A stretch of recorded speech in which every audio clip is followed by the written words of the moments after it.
ба ҳамин хотир якбора ҳамара ҷавоб наметиҳанд. оиди нафарҳое ки двойное гражданство доранд.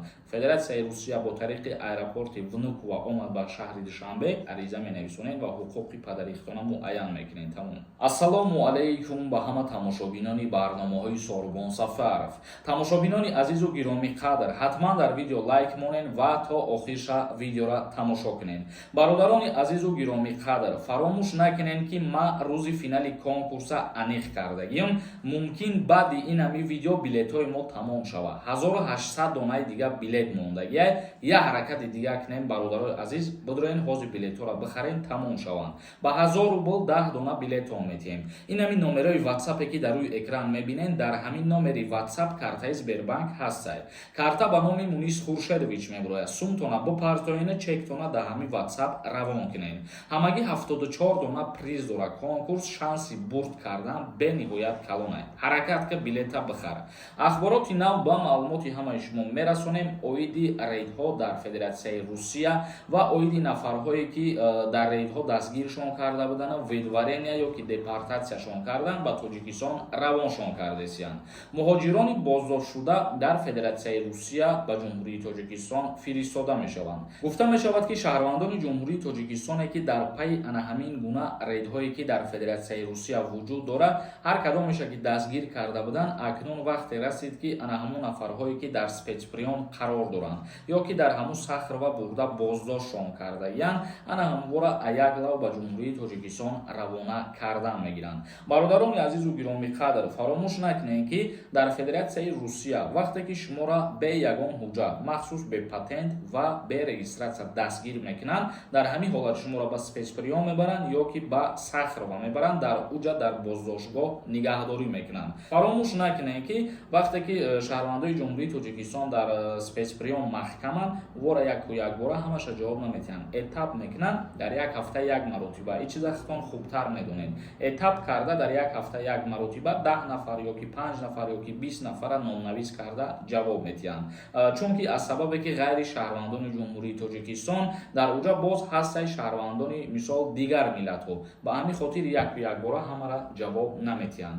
тамошобинони азизу гироми қадр, боз як чизи дигара дар ҳаминҷа ба маълумоти шумо мерасонам, фаромӯш накунед. дар аэропортҳои Федератсияи Русия чихеле ки гуфта будем рейд ташкил карданиянд, айни ҳол дар аэропорти Внуково ва дар аэропорти Домодедово рейд ташкил шудагӣ ҳаст. оиди нафарҳое ки двойное гражданство доранд.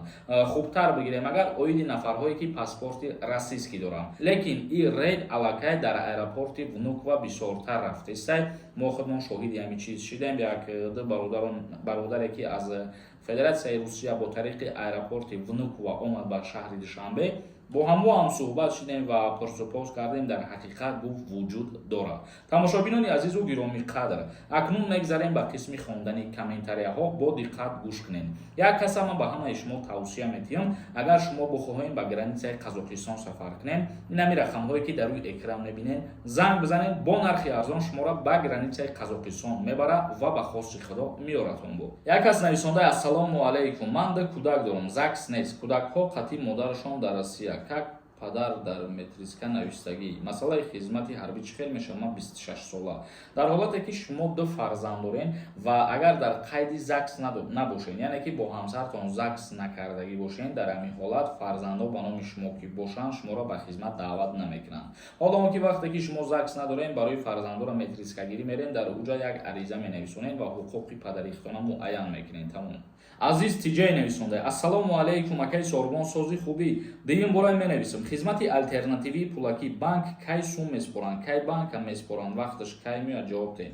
шумо аз пеши худтон наметавонед ки рафта барои хизмати алтернативӣ кардан дар банк маблағ боспоред. шумо аввалан мерен ба военкомати ноҳияи худтон муроҷиат мекунед. агар шуморо номнавис ки кардан, дар рӯйхат дохилтон кардан, баъдан хичон мегӯянд ки ба фалон амонатбанк меравед, махсус суратҳисоб астад, дар ҳамунҷо пула пардохт мекунед. аз пеши худтон наметавонед шумо. як кас нависондаи бозӣ кай мешавад, числаша бугӯ.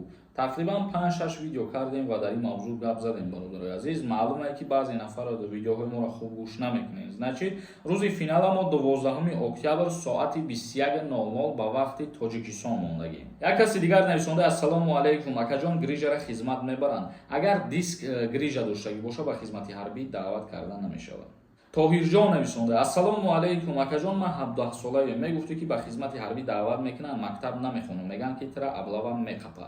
Не, дар ҳолате ки ту 17 сола ҳастӣ, як чиза фаромӯш накун ки қонунгузории Ҷумҳурии Тоҷикистон дар бораи хизмати ҳарбӣ ва уҳдадориҳои ҳарбӣ тибқи моддаи 37 синни солша аз 18 солагӣ муқаррар кардагиаст. Ҳоло он ки ту мактаб мехонӣ ё ин ки намехонӣ, то 18 сола нашавӣ ба артиш сафарбар намешавӣ. Як каси дигар нависонда: ассалому алайкум акаҷон, мегӯянд қонуни нав биромада, никоҳи хештабориро иҷоза додиянд. Ҳамин гап рост ё ин ки не?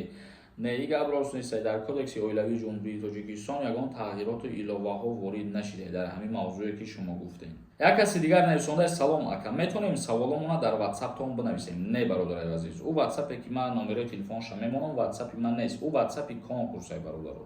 Як каси дигар нависонда: ассалому алайкум акаи Сорбон, барои одамое ки оператсия кардагиам ба хизмат мебаранд. Ман низ оператсия кардагиам, жулудка мара қапан мара мебаранд ё ин ки нея?